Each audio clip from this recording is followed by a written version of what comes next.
Hello everyone, আসসালামু আলাইকুম। আশা করি সবাই ভালো আছেন। আজকে চলে এসেছি নতুন একটি ভিডিও নিয়ে। তো আজকে আমরা ভাবলাম কোনো একটা ভালো কাজ করা যাক আমাদের দেশের জন্য।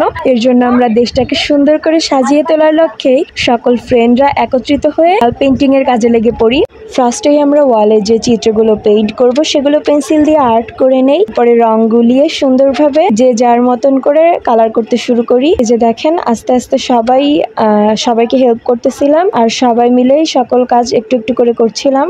এখানে দেখেন পাশে আমাদের অন্য ফ্রেন্ডরাও কাজ করতেছিল, আর এর পাশে আমাদের বড় ভার্সিটির আপুরা ভাইয়ারা আর আমাদের অন্য ফ্রেন্ডরা সবাই অনেক বেশি কাজ করতেছিল। আর এই যে দেখেন করতে করতে প্রায় অনেকটাই শেষ হয়ে গেছে আমাদের দেয়ালের পেইন্টিং গুলা।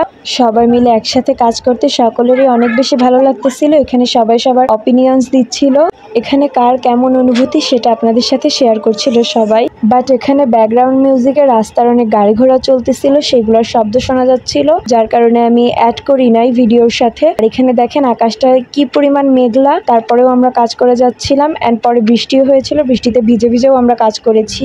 এখানে একটা পেইন্টিং এর জন্য সকলের হাতের ছাপ প্রয়োজন ছিল, যার কারণে আমরা সবাই হাতে রং মাখিয়ে হাতের ছাপটা দিচ্ছিলাম। আর এখানে দেখেন আবু সাইদ ভাইয়ার ছবি, মুগ্ধ ভাইয়ার ছবিও আমরা আর্ট করেছিলাম। আর পাশাপাশি আমাদের বড় আপুরা ভাইয়ারাও আরো অনেক কিছু আর্ট করেছিল।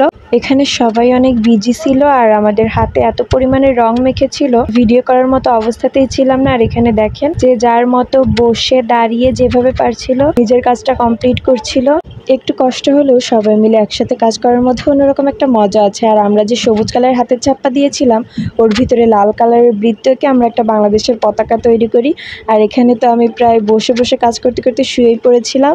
এরপরে দেখেন কাজ শেষ করে আমরা সবাই চলে এসে হাত ধোয়ার জন্য। সবাই মিলে খুব ভালোভাবে সাবান দিয়ে নিজেদের হাতগুলো ধুয়ে নিই। হাত ধোয়ার পরও আমাদের নখের মধ্যে একটু একটু করে রং লেগেছিল, যেগুলো কিছুতেই উঠছিল না। আর এতটুকু কাজ করতে যে এত মানুষের ভালোবাসা পেয়েছি, ভালোবাসার কারণে আসলে আমাদের কোনো কষ্টকে কষ্টই মনে হয়নি। যে যার মতো পেরেছে নিজের সাধ্যের মধ্যে আমাদের জন্য কিছু না কিছু করার চেষ্টা করেছে, এর জন্য সবাইকে অসংখ্য ধন্যবাদ। আর এতটুকু কাজ করে যে কত মানুষের প্রশংসা পেয়েছি সেটা বলার বাহিরে। যাই হোক, আমরা চেষ্টা করেছি নিজেদের সাধ্যের মধ্যে আমাদের দেশটাকে সুন্দর করে যে যার জায়গা থেকে সাজিয়ে তোলার। অনেকেই হয়তো ইচ্ছা থাকলেও শিক্ষার্থীদের এই আন্দোলনে স্বতঃস্ফূর্তভাবে অংশগ্রহণ করতে পারেননি। আপনারা চাইলে এখন সংস্কারের কাজে নতুন করে বাংলাদেশ গড়ার লক্ষ্যে এই ছোট্ট ছোট্ট কাজে অংশগ্রহণ করতে পারেন এবং নিজের নিজের জায়গা থেকে সকল শিক্ষার্থীদের সাহায্য করতে পারেন। আমি ভিডিওর শেষে আমাদের করা সকল কাজগুলোর এক একটা করে ছবি অ্যাড করে দিয়েছি, আশা করি আপনাদের ভালো লাগবে। আর আজকের ভিডিওটি ভালো লাগলে অবশ্যই চ্যানেলটি সাবস্ক্রাইব করে দিবেন এবং ভিডিওটিতে লাইক, কমেন্ট এবং শেয়ার করে দিবেন। ধন্যবাদ।